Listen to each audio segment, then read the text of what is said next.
be 7 ohms and a standard deviation 1.5 ohms. Obtain 90% confident interval for the true mean breaking strength of the cotton thread. कहा गया in a random sample of 15 measurement of the breaking strength of cotton thread. Sample लिया गया 15 measurement का, तो बेटा सारा sample कितना दिया हुआ है?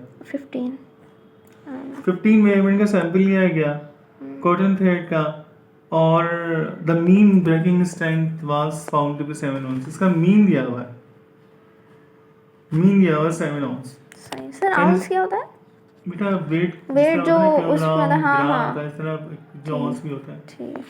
तो बेटा and the standard deviation was 1.5 ounce. तो अब तक सैंपल की बात हो रही, ठीक है ना. सैंपल लिया गया 15 मेजरमेंट का breaking strength of cotton thread, और उसका जो है ना मीन 7 ounce है, और उसका स्टैंडर्ड डेविएशन 1.5 ounce है. मीन एस सैंपल का standard deviation 1.5 ounce. Obtain 90% confident interval.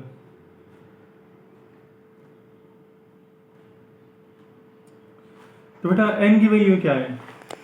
की वैल्यू 30 से लेस है, और पॉपुलेशन का स्टैंडर्ड डेविएशन तो नॉन नहीं है. हाँ. तो कंफर्म टी फार्मूला देखा, एक ही कंडीशन दी याद कर लें बस आप. सर एक चीज़ समझ नहीं आ रही, इसमें पॉपुलेशन का तो नहीं है ना? तो सैंपल का है ना, ये तो टी फार्मूला है. अच्छा सही है.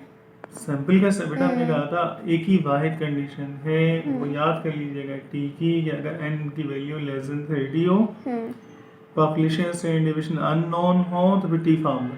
ठीक है. और टी फार्मूला इस तरह से बेटा कि x mean plus minus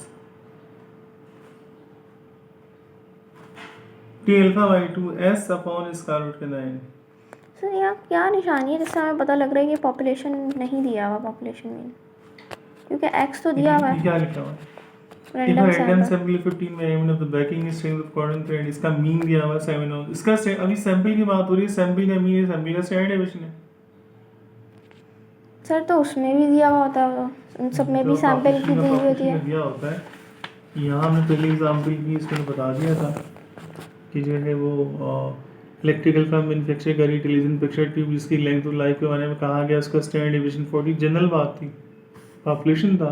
mean का सैंपल का जिक्र तो उसके बाद किया गया. Random sample of 30 measurement. तो बेटा यहाँ हमने ये सैंपल का ही बता रैंडम सैंपल दे दिया है 24 taken normal population with normal standard, खुद दे दिया निकाल के पॉपुलेशन का स्टैंडर्ड डेविएशन, नॉर्मल पॉपुलेशन का स्टैंडर्ड डेविएशन. यहाँ पर रैंडम सैंपल 35 है. सही. From a population with unknown mean and non standard deviation खुद दे दिया इन्हें निकाल. सही. अब यहाँ पर तो बेटा ऐसा नहीं है, यहाँ पे सिर्फ बात ही सैंपल की हो रही है. सैंपल का मीन ये है, इसका स्टैंडर्ड डेविएशन ये 90% कॉन्फिडेंट इंटरवल मालूम करें. तो n की value less than 30, population standard deviation unknown है, मीन टी फार्मूला. और बेटा टी फार्मूला हम जानते हैं, x mean plus minus T alpha by 2 s upon square root के 9. तो बेटा यहाँ अगर हम देखें x मीन यहाँ पर दिया हुआ है 7 ounce. सही. s दिया हुआ है बेटा यहाँ पर 1.5, इसका रूट का n यहाँ पर दिया हुआ है कितना 15, और टी अल्फा बाई 2. अब यहाँ रफ वर्क में चेक करेंगे, देखिए 90% है ना बेटा कॉन्फिडेंट इंटरवल. सर तो ये उसमें नहीं देखेंगे, उस वाले चार्ट में नहीं देखेंगे, वो जी के लिए है.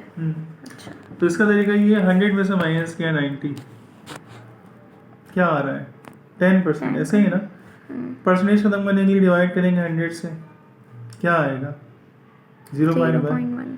और हमेशा क्योंकि अल्फा बाई 2 होता है, डिवाइड करेंगे इसको 2 से. 2 से हमेशा सही है. अल्फा बाई 2 होता है ना बेटा. ठीक है. 2 से डिवाइड करें क्या आ रहा है, 0.1 को 2 से डिवाइड करें